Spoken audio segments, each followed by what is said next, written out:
ജോലിക്കിടെ ഖത്തറിൽ വെച്ച് ഭർത്താവ് മരിച്ച യുവതിയെയും മക്കളെയും ഭർതൃ സഹോദരി ഉപദ്രവിക്കുന്നതായി പരാതി. പത്തനംതിട്ട സ്വദേശിനി ബിന്ദുവും മക്കളുമാണ് ഭർതൃ സഹോദരിക്കെതിരെ പരാതിയുമായി രംഗത്ത് വന്നത്. ഭർത്താവിന്റെ മരണ സർട്ടിഫിക്കറ്റ് വിട്ടു നൽകാതെയും താമസിച്ചിരുന്ന വീട്ടിൽ നിന്ന് മർദ്ദിച്ച് ഇറക്കിവിട്ടുമാണ് ഭർതൃ സഹോദരി ഇവരെ പീഡിപ്പിക്കുന്നത്. മരണ സർട്ടിഫിക്കറ്റ് ലഭിക്കാതായതോടെ ഭർത്താവിന്റെ പേരിൽ ലഭിക്കേണ്ട മരണാനന്തര ആനുകൂല്യങ്ങൾ പോലും ഇവർക്ക് ലഭിച്ചിട്ടില്ല. 2014 സെപ്റ്റംബർ 28 ബിന്ദുവിന് ഒരിക്കലും മറക്കാനാകില്ല. അന്നാണ് ഭർത്താവ് അനിൽകുമാർ ഖത്തറിൽ വെച്ച് ജോലിക്കിടെ മരിച്ചത്. പിന്നീട് നേരിടേണ്ടി വന്നത് കഠിന ജീവിതാനുഭവങ്ങളാണ്. ഭർത്താവിൻ്റെ സമ്പാദ്യങ്ങൾ മുഴുവൻ തട്ടിയെടുത്ത സഹോദരി ബിന്ദുവിനെയും കുട്ടികളെയും ശാരീരികമായി ആക്രമിച്ച് വീട്ടിൽ നിന്നും ഇറക്കിവിട്ടു എന്നാണ് പരാതി.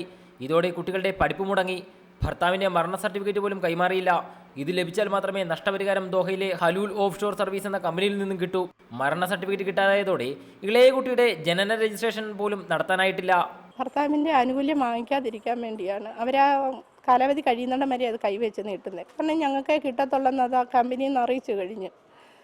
ഭാര്യയായിട്ടുള്ളവർക്ക് മാത്രമേ കിട്ടൂ, അല്ലാതെ ആര് ശ്രമിച്ചാലും കിട്ടത്തില്ല. ഞങ്ങൾ വാങ്ങിച്ചില്ല, അത് ക്യാൻസലായി പോവുകയും ചെയ്യും.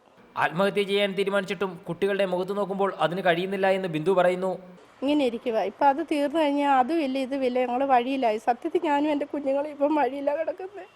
ദോഹയിലുള്ള മലയാളികൾ തന്റെ അവസ്ഥയറിഞ്ഞ് തന്നെ സഹായിക്കുമെന്ന അവസാന പ്രതീക്ഷയിലാണ് ബിന്ദുവും കുട്ടികളും. S Shyamkumar, reporter, Pathanamthitta.